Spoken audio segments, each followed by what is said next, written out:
Hello दोस्तों, मैं दिग्विजय सिंह आपके अपने YouTube channel Digvijay commerce classes पर आपका स्वागत करता हूँ।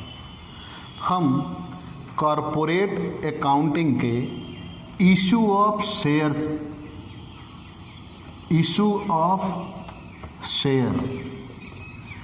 की शुरुआत कर रहे थे।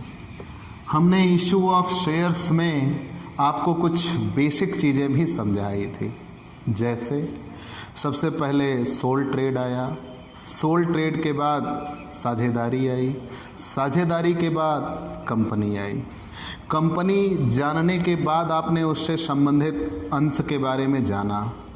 अंश के जरिए कंपनी पैसा इकट्ठा करती है व्यापार चलाने के लिए, आपने वो जाना। फिर उसके बाद आपने अंश के प्रकार पढ़े, पूर्वाधिकार अंश, समतांश और पूर्वाधिकार अंश के 8 प्रकार आपने जाने। उसी कड़ी में आज हम आपको आगे, फिर आपने अंश पूंजी भी पढ़ा।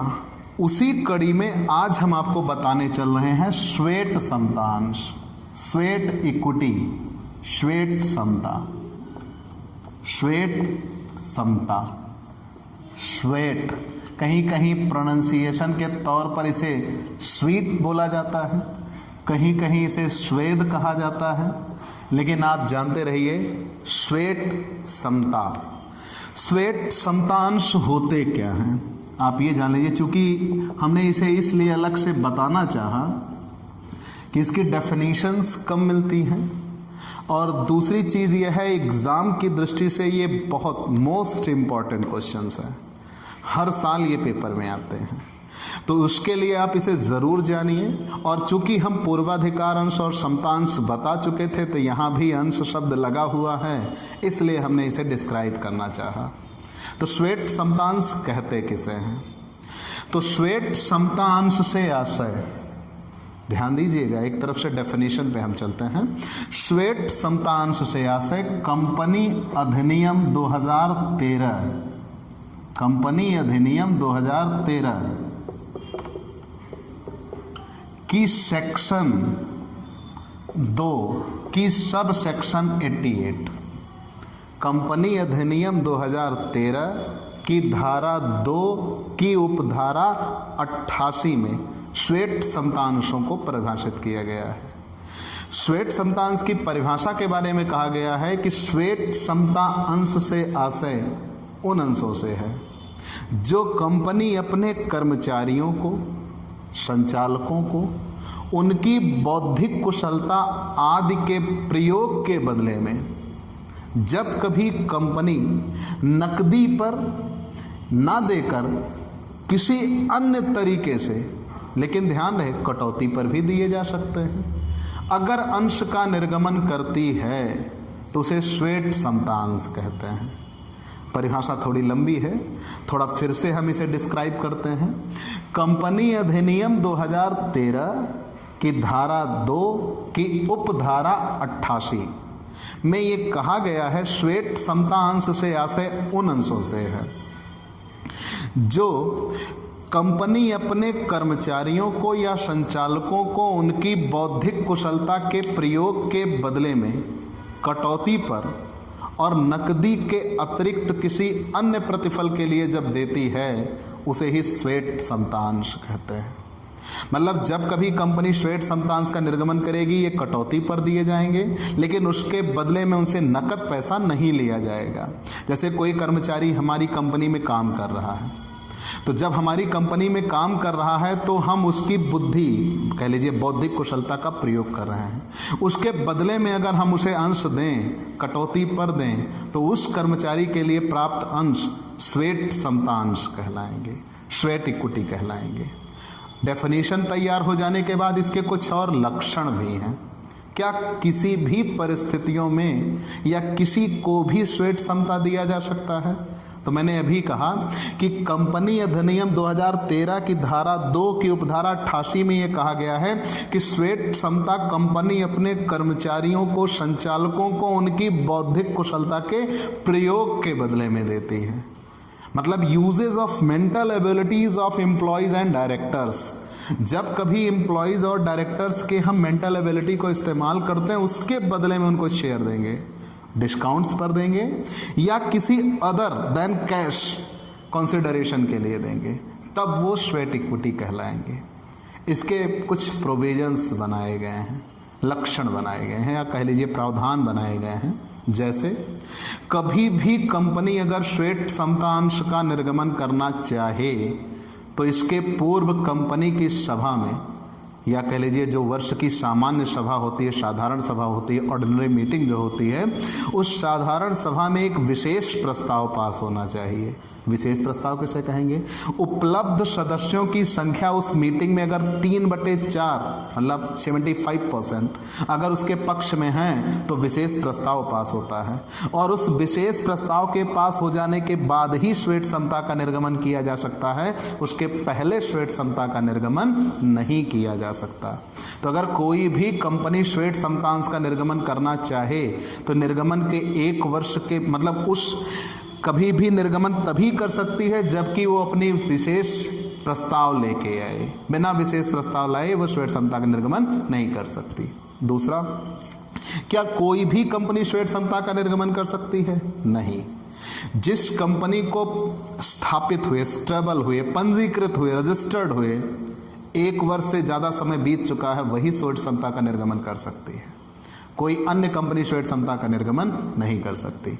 तीसरा, कर्मचारी या संचालक के जिस समूह को श्वेत समतांश का निर्गमन किया जाएगा उनका नाम, पता आदि स्पष्ट रूप से दर्ज होना चाहिए और उनको दिए जाने वाले अंशों की संख्या भी स्पष्ट रूप से वर्णित होनी चाहिए।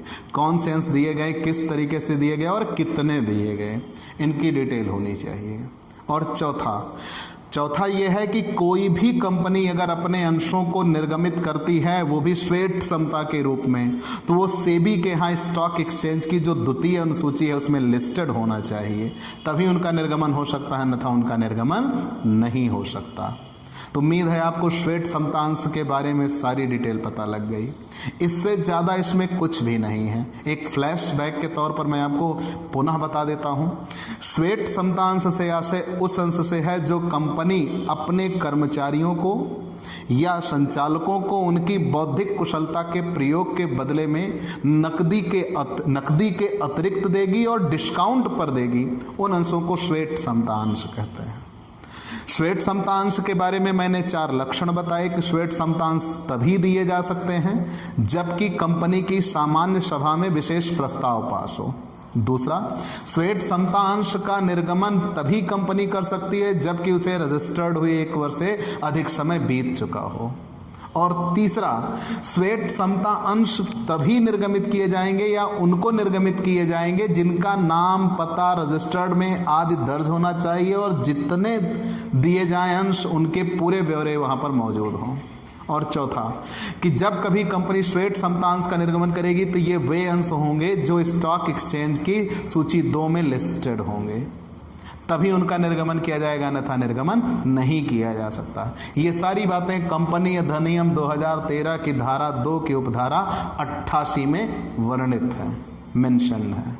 चलिए हम आगे बढ़ते हैं कि कंपनी अंश का निर्गमन करती है, ये तो हमने जाना, या यूं कह लीजिए जानना है कि कंपनी अंश का निर्गमन करेगी तो कैसे। ठीक, अंश निर्गमन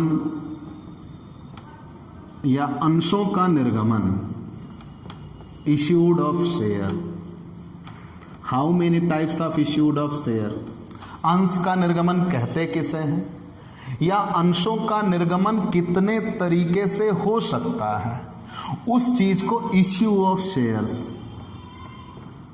इश्यू ऑफ शेयर्स।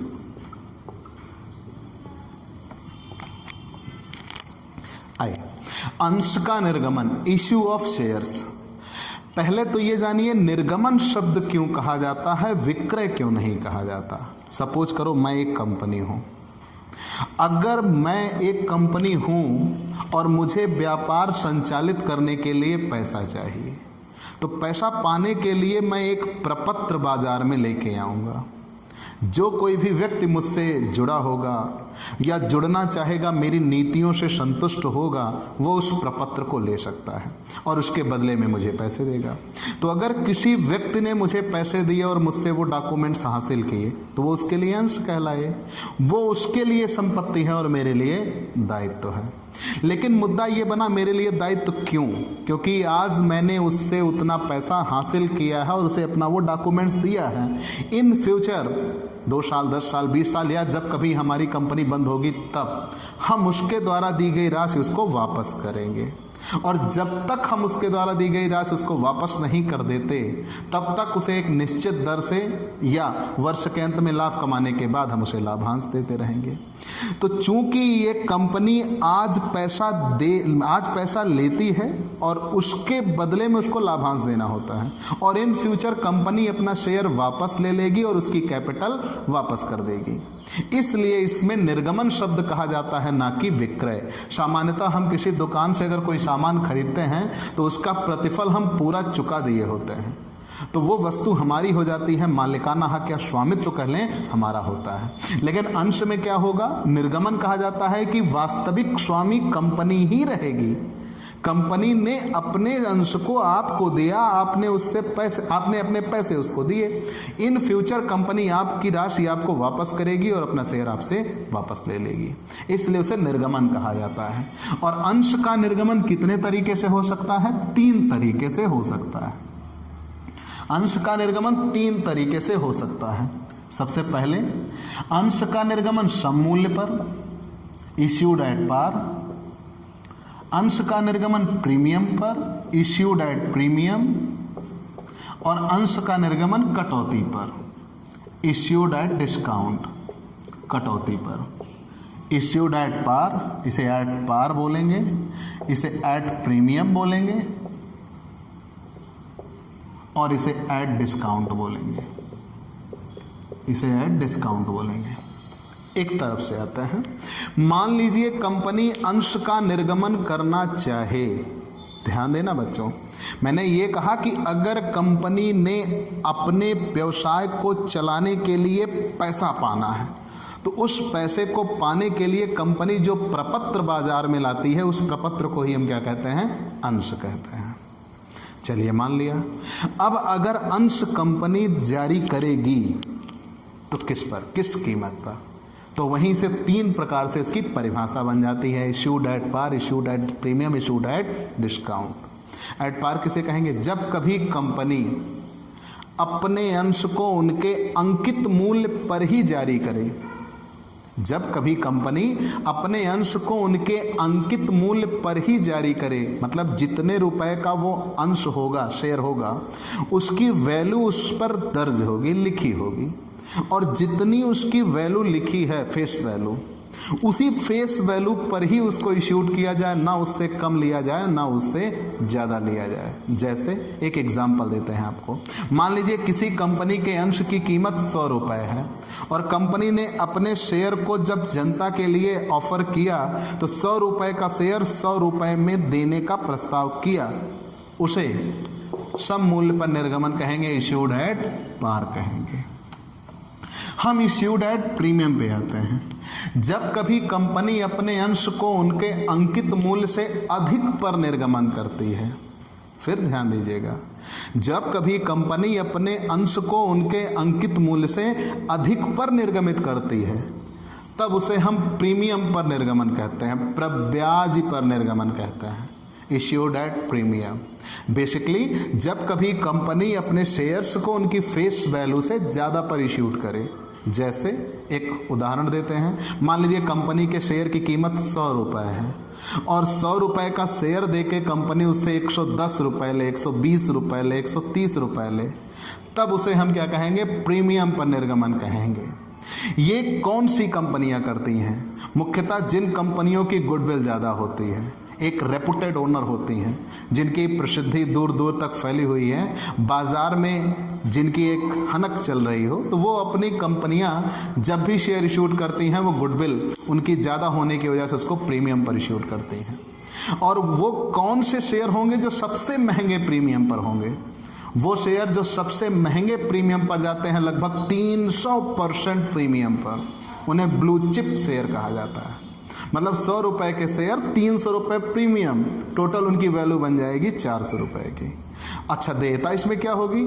आज कंपनी से आप जुड़ रहे हो तो कंपनी आपको 100 रुपये का शेयर देगी और आपसे उसके बदले में 400 रुपये लेगी, डिविडेंड देती रहेगी। 10-20 साल बाद जब कंपनी आपको पैसे वापस करेगी तो केवल 100 रुपये की देयता होगी, ना कि उस प्रीमियम की। उसे प्रीमियम पर निर्गमन कहता है। इश्यूड एट डिस्काउंट किसे कहेंगे? कटौती पर निर्गमन किसे कहते हैं? जब कभी कंपनी अपने अंशों को उनके अंकित मूल्य से कम पर निर्गमित करे, मतलब जब कभी कंपनी उनकी जितनी फेस वैल्यू है उस फेस वैल्यू से कम पर इश्यूड कर दें तो उसे इश्यूड एट डिस्काउंट बोलते हैं। कैसे? मान लीजिए मैंने ये कहा कि किसी कंपनी के 100 रुपए के शेयर्स हैं और उसने अपने 100 रुपए के शेयर्स 90 रुपए पर इश्यूड कर दिए, मतलब जनता को दिया 100 रुपए का शेयर, लेकिन उससे लिया कितने रुपए? 90 रुपए। तो वो इश्यूड एट डिस्काउंट कहलाएंगे। लेकिन अब यहाँ पे नियम बनाए गए हैं। कोई भी कंपनी मुख्यतः कटौती पर अंशों का निर्गमन नहीं करेगी, लेकिन यदि किसी कंपनी को आवश्यकता है तो क्या वो ऐसा कर नहीं सकती?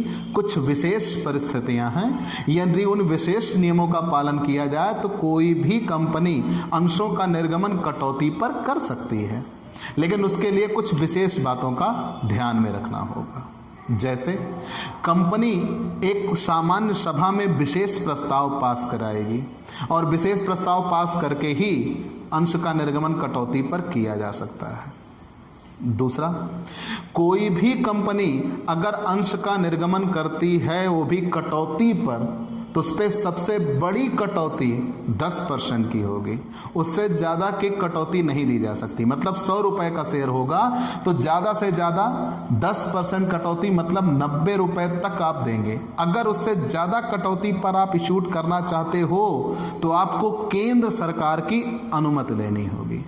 जब आप केंद्र सरकार की अनुमति लेंगे तब आप उसको निर्गमित कर सकते हो, उससे अधिक पर निर्गमित कर सकते हो।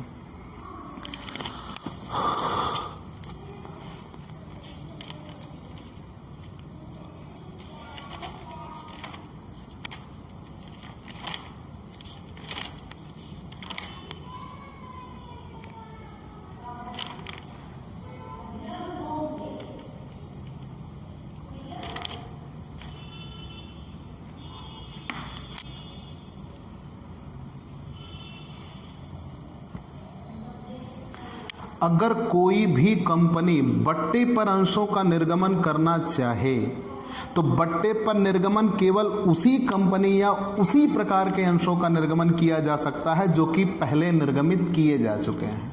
अगर कंपनी ने पहले निर्गमन नहीं किया है, वो नया निर्गमन करना चाहती है तो वो निर्गमन नहीं कर सकती। और अगर कभी कंपनी बट्टे पर अंशों का निर्गमन करे, कटौती को ही बट्टा कहते हैं, बट्टे पर अंशों का निर्गमन करना चाहे तो उसे केंद्र सरकार की अनुमोदन लेना होता है और उस केंद्र सरकार के अनुमोदन के 2 माह के भीतर में ही अंशों का निर्गमन कटौती पर हो जाना चाहिए, अन्यथा वो अनुमोदन रद्द हो जाएगा। मैंने कुछ विशेष बातें आपको बताई कि सामान्यतया कटौती पर अंशों का निर्गमन नहीं होगा, लेकिन क्या कटौती पर अंशों का निर्गमन नहीं किया जा सकता? कर सकते हैं, इश्यूड एट डिस्काउंट। तो अगर कोई भी कंपनी अपने अंशों को फेस वैल्यू से कम पर इश्यूड कर देती है तो उसे डिस्काउंट, इश्यूड एट डिस्काउंट बोलते हैं। जैसे मैंने ये उदाहरण बताया, इसके लिए प्रोविजंस क्या बता दिए। तो प्रोविजंस में मैंने ये गिनाया कि अगर कोई भी कंपनी डिस्काउंट पर इशूट करना चाहे तो उसे एक सभा बुलानी होगी, सामान्य सभा होती है, उस सामान्य सभा में विशेष प्रस्ताव पास करना होगा, या जनरली आप प्रस्ताव कह लीजिए, प्रस्ताव पास करना होगा तभी डिस्काउंट पर शेयर इशूड होंगे, अन्यथा डिस्काउंट पर शेयर इशूड नहीं होंगे। और अगर डिस्काउंट पर शेयर इशूड करना चाहते हैं तो उसके लिए केंद्र सरकार आदि का विशेष अनुमोदन लेना होगा और अनुमोदन के 2 माह के भीतर में ही निर्गमन करना होगा। और अगर आप डिस्काउंट पर इशूड करते हैं तो सबसे बड़ा डिस्काउंट 10% तक दे सकते हैं, उससे ज़्यादा का आप डिस्काउंट नहीं देंगे। और अगर देना चाहते हैं 10% से ज़्यादा, मोर देन 10% डिस्काउंट आप देना चाहते हैं, तो उसके लिए आप केंद्र सरकार आदि की पहले अनुमति लेके आइए फिर दीजिए। तो जनरली हम ये कहेंगे कटौती पर अंशों का निर्गमन नहीं होता। लेकिन हाल फिलहाल हमें सवाल या क्वेश्चंस कह लीजिए तीनों के सॉल्व करने होंगे। चूंकि हो सकता है इसलिए क्वेश्चन सॉल्व करने होंगे। तो हम पूरी चीज़ फिर से जान लेते हैं एक फ्लैशबैक या रिमाइंडर के तौर पर। अंश का निर्गमन, जब कभी कंपनी अपने अंशों को जनता के सामने लेकर आती है ताकि जनता उन्हें प्राप्त करे और कंपनी उसके बदले में पैसे ग्रहण करे, उसे अंश का निर्गमन कहा जाता है। इश्यूड ऑफ शेयर कहते हैं। इश्यूड ऑफ शेयर 3 तरीके से हो सकता है, issued at par, issued at premium, issued at discount. Issued at par किसे कहेंगे? जब कभी कंपनी अपने शेयर को उसकी फेस वैल्यू पर ही इश्यूड करे, उसे इश्यूड एट पार कहेंगे। और जब कभी कंपनी अपने शेयर को उसकी फेस वैल्यू से ज़्यादा पर इशूड करे, उसे इशूड एट प्रीमियम बोलेंगे। और जब कभी कंपनी अपने शेयर को उसकी फेस वैल्यू से कम पर इशूड करे, तो उसे इशूड एट डिस्काउंट बोलते हैं।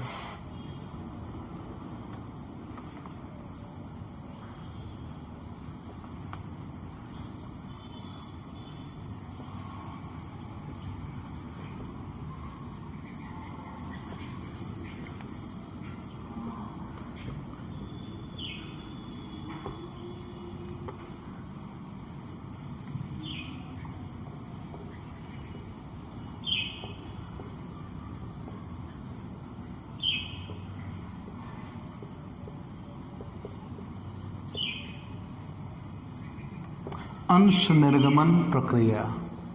हमने ये जान लिया कि अंश निर्गमन कहते किसे हैं, कितने तरीके से हो सकता है। मुद्दा यह है कि वो प्रोसेस क्या होगा, कंपनी शेयर इशूड करेगी कैसे। मतलब जनरली ऐसा तो है नहीं कि बस लोगों को बुलाया दे दिया, वो स्टेप क्या होंगे कि कंपनी शेयर इशूड कर देती है। जैसे अब मान लीजिए मैं एक शॉपकीपर हूँ, दुकान मेरे पास है, तो मैं अपने सामान की पहचान या गुणवत्ता या क्वालिटीज़ लोगों से मिल के बताऊँगा, लोग उसको जानेंगे, पहचानेंगे और ख़रीदेंगे भी। लेकिन जब एक कंपनी है उसका कोई फिजिकल एंटिटी तो है नहीं, केवल उसकी लीगल एंटिटी होती है, कानूनी अस्तित्व होता है। तो जब उसका कानूनी अस्तित्व होता है, सिर्फ वो कागज़ों में है, तो वो अपने बारे में या अपने शेयर्स के बारे में लोगों को कैसे बताएगी, लोग कैसे उससे जुड़ेंगे, तब जाके कहीं कैसे वो शेयर इशूड करेगी। हमें ये जानना है कि एक कंपनी अंशों का निर्गमन करती कैसे है या कैसे कर सकती है, ये जानना है। तो सबसे पहले कंपनी प्रविवरण जारी करती है, इश्यूड अ प्रोस्पेक्टस, प्रविवरण जारी करती है, प्रोस्पेक्टस, प्रविवरण जारी करना। जब कंपनी प्रविवरण जारी कर लेगी तो फिर दूसरे पर होता है आवेदन राशि प्राप्त करना, एप्लीकेशन मनी रिसीव्ड, आवेदन राशि प्राप्त करना, प्रविवरण जारी करना कहते हैं, पूरा लिख देते हैं भाई, आवेदन राशि प्राप्त करना। तीसरे नंबर पर होगा बेसिकली आवेदन राशि प्राप्त करने के बाद आवेदन राशि को पूंजी खाते में हस्तांतरित किया जाता है, लेकिन हम उसे एक अलग से टॉपिक नहीं बना रहे। आवंटन करना, आवंटन करना, आवंटन करना। और चौथे नंबर पर याचना राशि, याचना, याचना, याचना करना, ठीक, कॉल मनी जिसे हम बोलेंगे। ये तो प्रोस्पेक्टस इशूड करती हैं। एप्लीकेशन मनी इसे बोलेंगे, एप्लीकेशन मनी, एप्लीकेशन मनी। इधर अलॉटमेंट,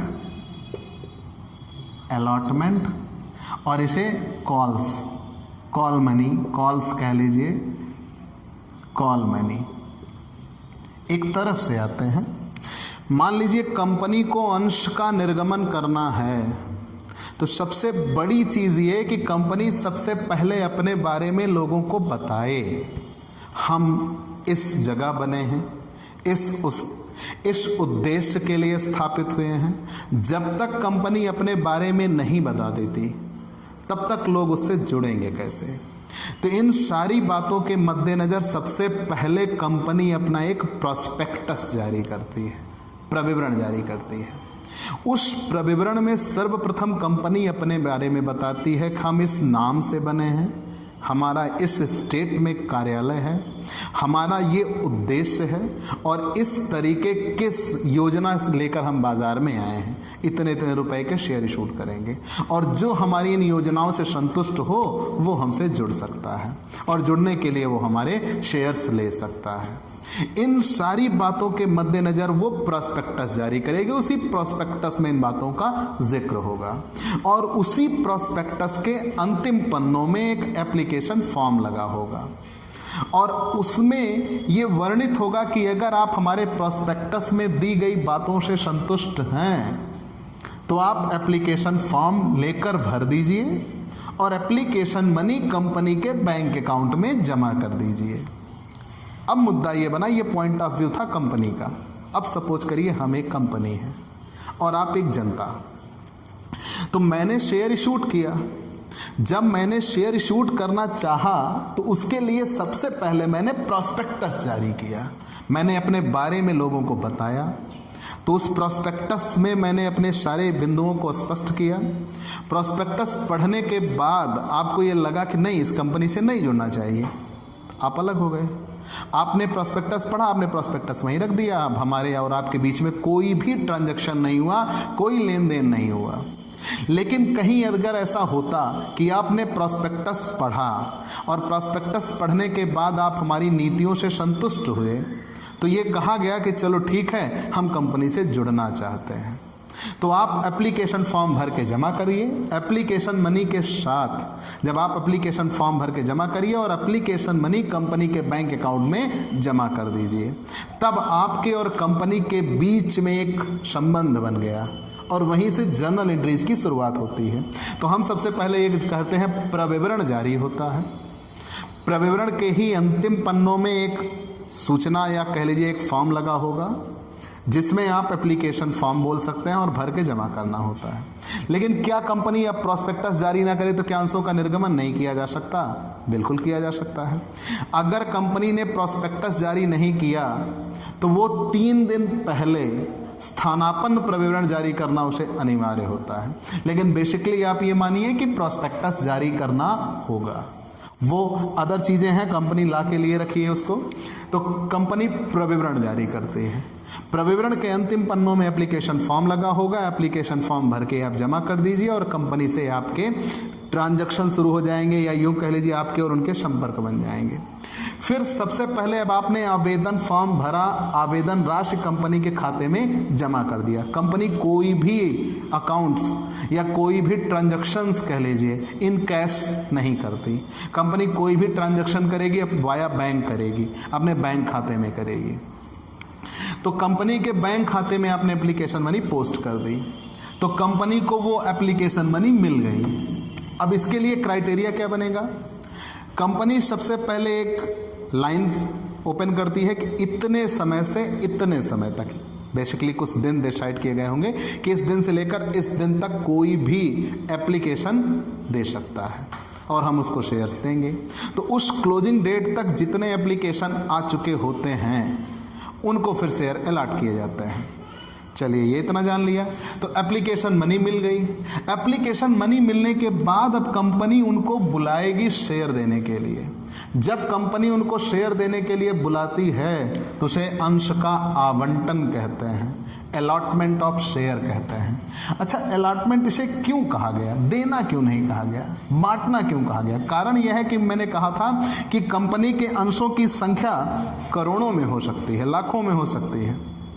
तो उस दशा में कंपनी क्या करेगी? अपने आवेदकों को, जितने एप्लीकेंट हैं उनको बुलाएगी अंश देने के लिए और उनके बीच में उन अंशों को बांट दिया जाता है। इसीलिए सेंटेंस इस्तेमाल किया जाता है अलॉटमेंट।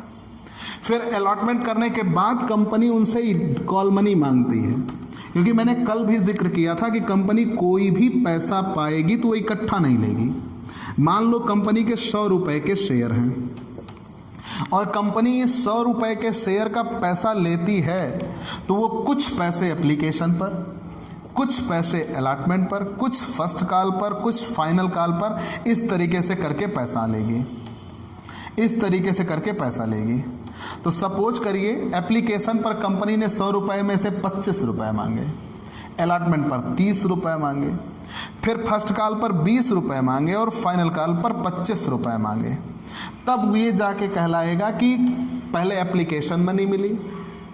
एप्लीकेशन मनी मिलने के बाद तब कंपनी ने ये कहा, सबके पास सूचना जाएगी, लिखित सूचना जाएगी कि इस तिथि को कंपनी अपने अंशों का बंटवारा करेगी, आइए और 30 रुपए लेके आइए और अपने शेयर लेके जाइए। तो वो 30 रुपए आप लेके आएंगे, वो अलॉटमेंट मनी होगी और आप कंपनी से शेयर प्राप्त करेंगे। फिर कंपनी कभी भी आवश्यकता पड़ने पर आपसे 20 रुपए फर्स्ट कॉल पर मांग लेगी और फिर अगर कंपनी को पैसों की जरूरत पड़ी तो कितने रुपए मांग लेगी, 25 रुपए फाइनल कॉल के तौर पर मांग लेगी। ये टर्म्स बनेंगे, इस तरीके से कंपनी अंश का निर्गमन करती है। पूरी चीजें एक बार आप फिर जान लो। जब कभी कंपनी अंशों का निर्गमन करती है तो अंश के निर्गमन करने के लिए सबसे पहले कंपनी प्रविवरण जारी करती है। प्रविवरण जारी करने के बाद कंपनी ने उस प्रविवरण में अपने बारे में जिक्र किया, अपनी योजनाओं को दिखाया और ये बताया कि अगर आप हमसे जुड़ना चाहते हैं तो हमारे ये आप एप्लीकेशन फॉर्म भर के भेज दीजिए। आपने एप्लीकेशन फॉर्म भर के जमा किया, वो भी एप्लीकेशन मनी के साथ, तो कंपनी आपको शेयर देगी। तो जब कंपनी का शेयर देना होगा तो आपके लिए वो एक अलॉटमेंट की अमाउंट फिक्स करेगी, कितने रुपए आप अलॉटमेंट पे लेके आइए और आप कंपनी से शेयर प्राप्त करिए, वो अलॉटमेंट कहलाया। अलॉटमेंट के बाद फिर आपसे कभी भी कंपनी याचना कर सकती है। वो याचना 1 भी हो सकती है, 2 भी हो सकती है, 3 भी हो सकती है। अगर एक याचना होती है, फर्स्ट एंड फाइनल का जनरली हम इस्तेमाल करते हैं। इस तरीके से कंपनी अंश का निर्गमन करती है और यहीं से शेयर इशू प्रोसेस से ही जर्नल एंट्रीज निकल के आती हैं। तो जब कभी अंश का निर्गमन किया जाएगा तो अंश के निर्गमन पर किए जाने वाला लेखांकन व्यवहार क्या होगा, what is the journal entries in the time of issued of share. तो चलिए हम जर्नल एंट्री पर चलते हैं। आइए अब हम जर्नल एंट्री पे चलते हैं। Journal entries in the book of company, journal entries in the book of company, और यहीं से अकाउंटिंग ट्रीटमेंट शुरू हो जाएगा in the book of company.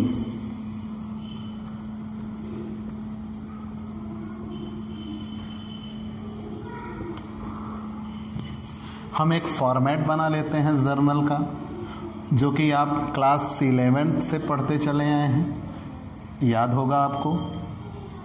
सबसे पहले एक डेट का कॉलम होता है, एक कॉलम पार्टिकुलर का होगा, एक कॉलम LF का होता है, लेजर फोलियो नंबर, एक कॉलम डेबिट अमाउंट का होगा और एक कॉलम क्रेडिट अमाउंट का होगा। चलिए, डेट, पार्टिकुलर, विवरण, LF ledger folio number, debit amount, credit amount. हम एक तरफ से पहले जान लेते हैं किन किन घटनाओं के लिए जर्नल एंट्री करनी है। सबसे पहले कंपनी ने शेयर इशू किया, शेयर इशू प्रोसेस। जब कंपनी ने शेयर इशू किया तो शेयर इशू करने के लिए कंपनी ने प्रोस्पेक्टस जारी किया। क्या उस प्रोस्पेक्टस की एंट्री होगी, मुद्दा ये बना।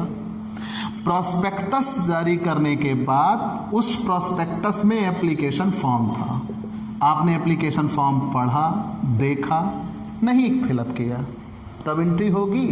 और आपने एप्लीकेशन फॉर्म पढ़ा, देखा, फिलअप किया, तब एंट्री होगी।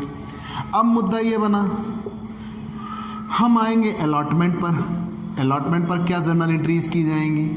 अलॉटमेंट के बाद फिर फर्स्ट एंड फाइनल कॉल पर, ये सारे फर्स्ट एंड फाइनल कॉल सारी चीज़ें हमें डिस्क्राइब करनी है। हम एक तरफ से आते हैं। सबसे पहले कंपनी ने प्रोस्पेक्टस जारी किया। प्रोस्पेक्टस में कंपनी ने अपने बारे में बताया, समझाया, आप उसे पढ़े, पढ़ने के बाद आपने एप्लीकेशन फॉर्म भर के नहीं भेजा, तो आप और कंपनी के बीच में कोई ट्रांजैक्शन नहीं हुआ, और जब तक कोई ट्रांजैक्शन नहीं होगा तब तक कोई जर्नल एंट्री नहीं होगी। बिना ट्रांजैक्शन के कोई जर्नल एंट्री नहीं होती, तो उसके लिए तो कोई एंट्री नहीं है। लेकिन जब कभी आपने प्रोस्पेक्टस पढ़ा, संतुष्ट हुए और प्रोस्पेक्टस के अंतिम पन्नों में एप्लीकेशन फॉर्म था, वो एप्लीकेशन फॉर्म आपने देखा, पढ़ा और पढ़ने के बाद फिलअप किया, और फिलअप करने के बाद विद एप्लीकेशन मनी कंपनी के बैंक अकाउंट में भेज दिया, यहीं से एंट्री की शुरुआत होती है। सबसे पहले कंपनी एप्लीकेशन मनी प्राप्त करती है। तो आप ऐसा कह लीजिए, आवेदन राशि प्राप्त करने पर, सबसे पहले आवेदन राशि प्राप्त करने पर जर्नल एंट्री बनेगी। आवेदन राशि प्राप्त करने पर कैसे जर्नल एंट्री बनेगी, अब एक तरफ से डिस्क्राइब करते हैं। Journal entries in the book of company है, हम मान लीजिए इश्यूड एट पार के लिए पढ़ रहे हैं, इश्यूड एट पार के लिए, तो जर्नल एंट्रीज होंगी कैसे। तो मैंने ये कहा, कंपनी ने प्रोस्पेक्टस जारी किया और आपने एप्लीकेशन फॉर्म भर के विद एप्लीकेशन मनी जमा कर दिया। तो जब आपने एप्लीकेशन मनी जमा कर दिया तो कंपनी के पास एप्लीकेशन मनी पहुंची। अब तीन बातें हो रही हैं। तीन बातें क्या हो रही हैं, एक तो खुद कंपनी एक पक्ष बन के आ रहा है, दूसरा वो जो रुपया आपके पास आ रहा है, और मैंने अभी कहा था कंपनी कोई भी कैश ट्रांजैक्शन नहीं करेगी, वो अपने बैंक अकाउंट के माध्यम से ही ट्रांजैक्शन करेगी, और तीसरा आपने दिया एप्लीकेशन मनी दिया। तो आप तो उसके लिए कोई रोल पे नहीं हो, वो आपके लिए सिर्फ एप्लीकेशन था। तो यहाँ तीन बातें, कंपनी के लिए पॉइंट ऑफ व्यू क्या होगा, तो कंपनी को पैसा मिलेगा। किस चीज़ का या किस लिए पैसा मिलेगा, एप्लीकेशन के लिए पैसा मिलेगा। तो जब कंपनी के पास पैसा आए तो आप अकाउंट्स के नियम जानते हैं, personal account, real account, nominal account. तो रियल अकाउंट में ये होता है जब कभी पैसा आए तो डेबिट होता है। तो बेसिकली कंपनी का बैंक अकाउंट डेबिट होगा, क्योंकि कंपनी के पास पैसा आएगा और वो एप्लीकेंट, आवेदक, कंपनी के बैंक अकाउंट में पैसा भेज रहा है। तो जब एप्लीकेंट ने बैंक अकाउंट में पैसा भेजा, सपोज करिए यहाँ एप्लीकेंट है, आवेदक है, और यहाँ कंपनी है। जब यहाँ एप्लीकेंट है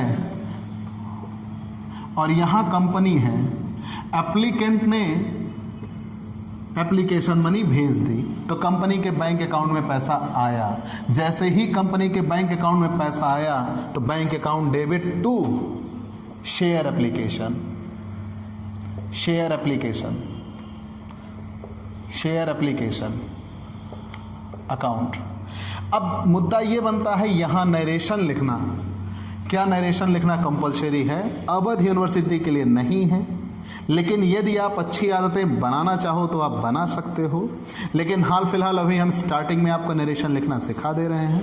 आगे चलकर जब हम सवाल लगाना शुरू करेंगे तो चूंकि टाइम्स कम होते हैं तो हम संभव है नरेशन का प्रयोग नहीं करेंगे, लेकिन यहाँ पे जो चीज़ें हुई हैं वही एज ए नरेशन हमें दिखाना है। तो नरेशन में क्या हुआ है कि एप्लीकेशन मनी रिसीव्ड हुई है, तो तुरंत हम यहाँ दिखाएंगे being share application money received, being share application money received, being share application money received। और जितनी चीज़ें होती हैं या जितने टर्म्स होंगे, हर एक टर्म्स के लिए 2 एंट्री होंगी। इतना याद रखिए, एप्लीकेशन हुआ तो एप्लीकेशन के लिए 2 एंट्री, अलॉटमेंट हुआ तो अलॉटमेंट के लिए 2 एंट्री, फर्स्ट कॉल हुई तो फर्स्ट कॉल के लिए 2 एंट्री। क्यों? क्योंकि डबल एंट्री सिस्टम पे हम हैं, दोहरा लेखा प्रणाली, ये आप पहले पढ़ चुके हैं। तो यहाँ पे आते हैं, आवेदन राशि प्राप्त करने पर। इतना समझ में आया? अगर इतना समझ में आ चुका है तो हम आगे बढ़ते हैं। फिर से एक बार देख लीजिए, मैंने ये कहा कि कंपनी ने प्रोस्पेक्टस जारी किया, प्रोस्पेक्टस के अंतिम पन्नों में एप्लीकेशन फॉर्म लगा था और हमने एप्लीकेशन फॉर्म भर के भेज दिया। तो जब कभी एप्लीकेशन फॉर्म के साथ एप्लीकेशन मनी आई तो उसके लिए जर्नल एंट्री बनी bank account debit to share application account.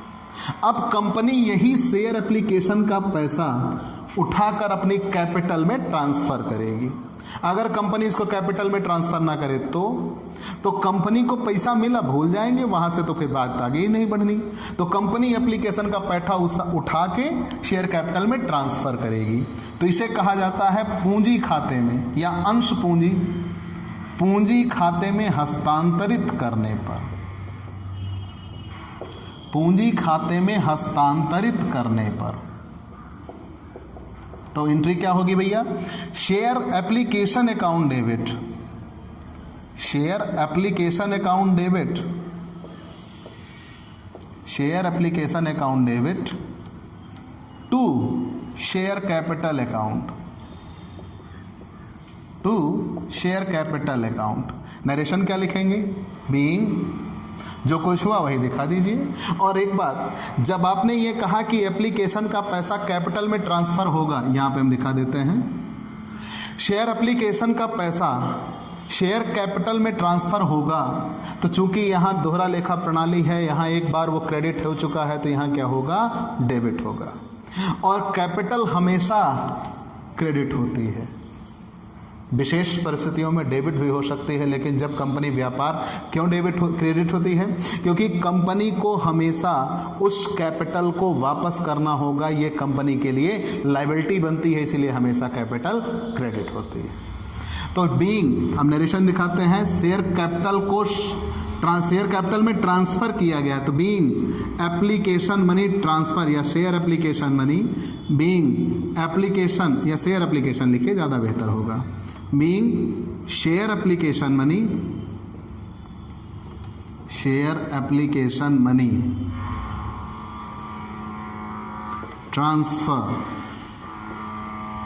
In share capital account, in share capital account आप लिख लेंगे विधिवत शेयर कैपिटल अकाउंट। फिर हम आगे बढ़ते हैं। अब कंपनी ने शेयर कैपिटल में ट्रांसफर कर दिया, अब कंपनी अलॉटमेंट के लिए बुलाएगी। अभी तो कंपनी के पास पैसा आया और कंपनी ने उस पैसे को शेयर कैपिटल में ट्रांसफर कर दिया। अब कंपनी अलॉटमेंट के लिए बुलाएगी। जब कंपनी अलॉटमेंट के लिए बुलाती है तो यहाँ पे आवंटन पहले देय होगा, पहले ड्यू होगा, अभी यहाँ पर रिसीव हुआ। पहले एंट्री रिसीव की बनती है, एप्लीकेशन मनी रिसीव, मतलब आपके समझने के लिए हम ये बता रहे हैं कि ये रिसीव की एंट्री बनती है, नरेशन लिखने में आपको मदद मिलेगी। और ये ट्रांसफ़र के लिए बनती है। लेकिन इसके बाद जितनी एंट्रियाँ आएंगी, ड्यू, पहले ड्यू होगा, फिर रिसीव, फिर ड्यू होगा, फिर रिसीव, जैसे अलॉटमेंट पे आते हैं। तो पहले अलॉटमेंट ड्यू होगा आवंटन देय होने पर। तो जब देय होगा तो कंपनी पहले अलॉटमेंट के लिए पैसा मांगेगी, वो दिखाएगी कि आइए आप इतना पैसा लेके आइए, तो वो अलॉटमेंट उस दिन के लिए खर्च होगा। तो share allotment account debit, share allotment account debit, share allotment account debit, और कंपनी को ये पैसा शेयर कैपिटल में ट्रांसफर करना है टू शेयर कैपिटल अकाउंट। तो शेयर अलॉटमेंट का पैसा कंपनी शेयर कैपिटल में ट्रांसफर करेगी और वो आपसे कह रही है कि आप इतना पैसा लेके आइए तभी हम आपको शेयर देंगे, अलॉटमेंट। अब आप अलॉटमेंट मनी, इसे नरेशन में दिखाए, कंपनी ने शेयर अलॉटमेंट मांगा आपसे, आप उससे जुड़ चुके हो, आप उससे शेयर ले चुके हो, एप्लीकेशन हो चुका है, तो अब आपसे शेयर देने के लिए वो आपसे पैसे मांग रही है कि आइए आप इतने पैसे लेके आइए, हमसे शेयर लेके जाइए। तो share allotment account debit to share capital account, narration में दिखाते हैं बीइंग शेयर अलॉटमेंट ड्यू, फिर अलॉटमेंट मनी रिसीव होगी, उसकी जर्नल एंट्री आएगी आवंटन प्राप्त होने पर।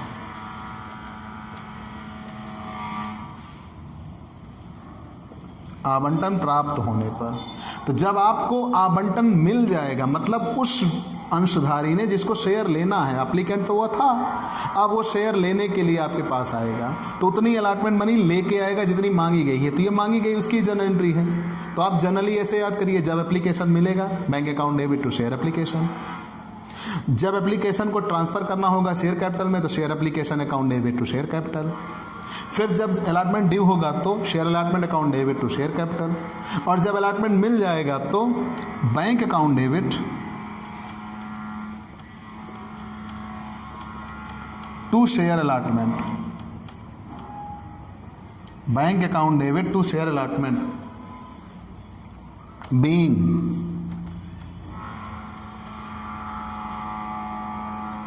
शेयर अलॉटमेंट मनी रिसीव्ड,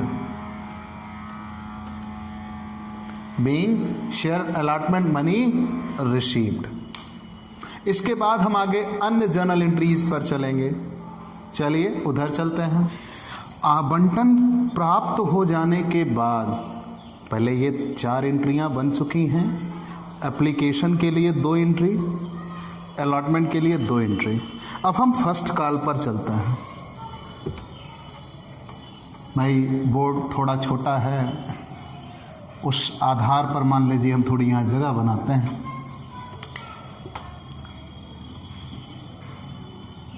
वही फॉर्मेट हमारे लिए क्रेडिट अमाउंट, डेबिट अमाउंट, ये इधर LF और यहाँ डेट का कॉलम होगा, डेट का कॉलम होगा।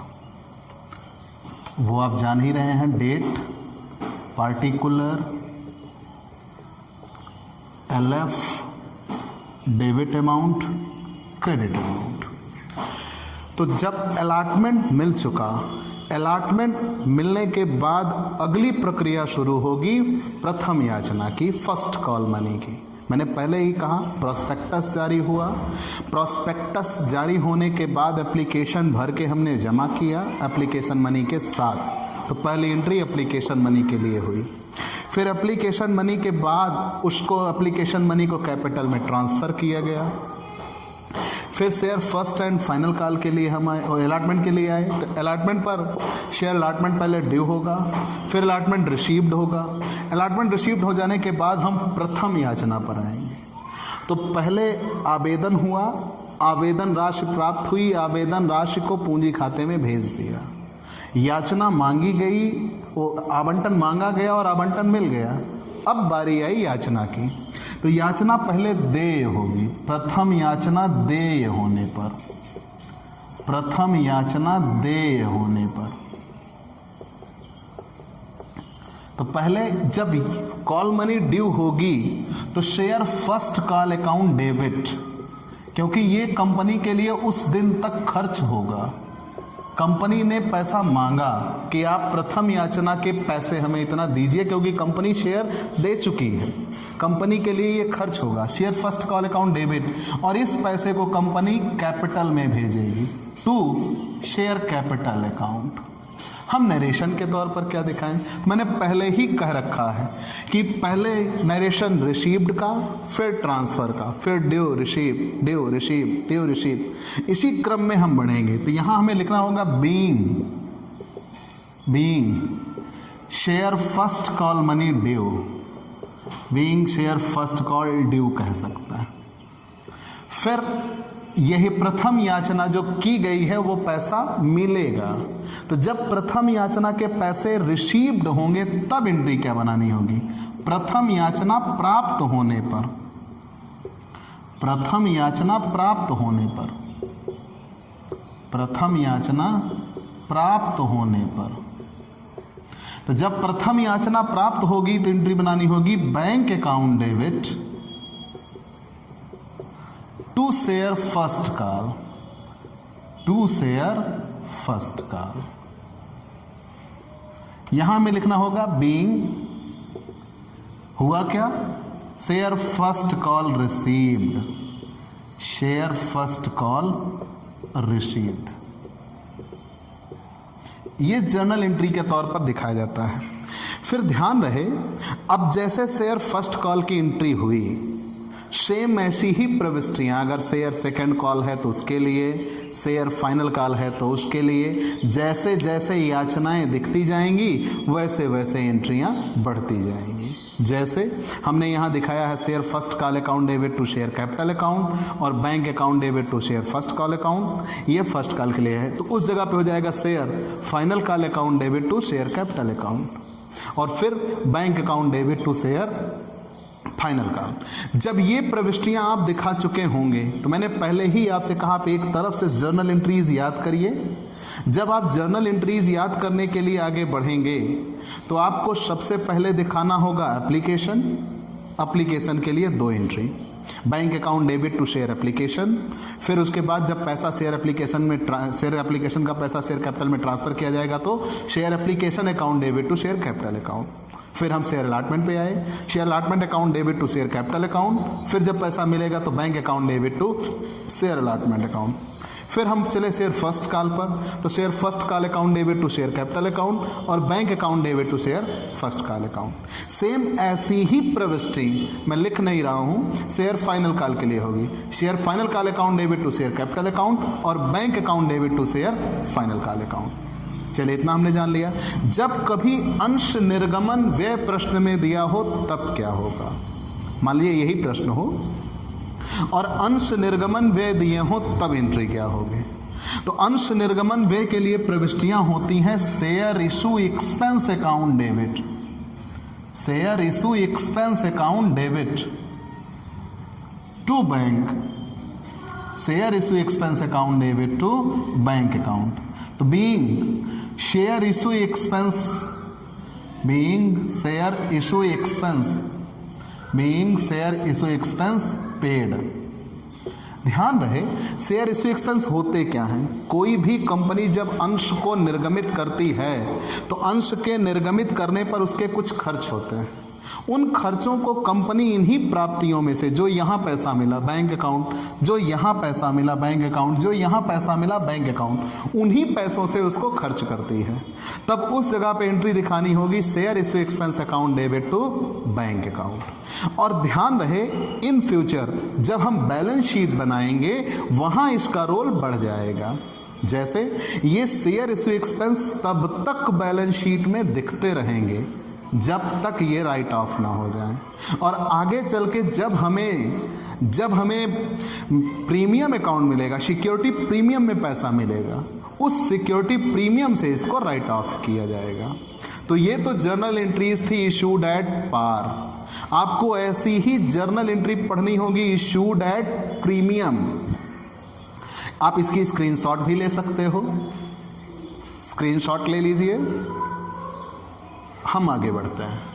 आपने ये सारी जर्नल एंट्रीज पढ़ लिया।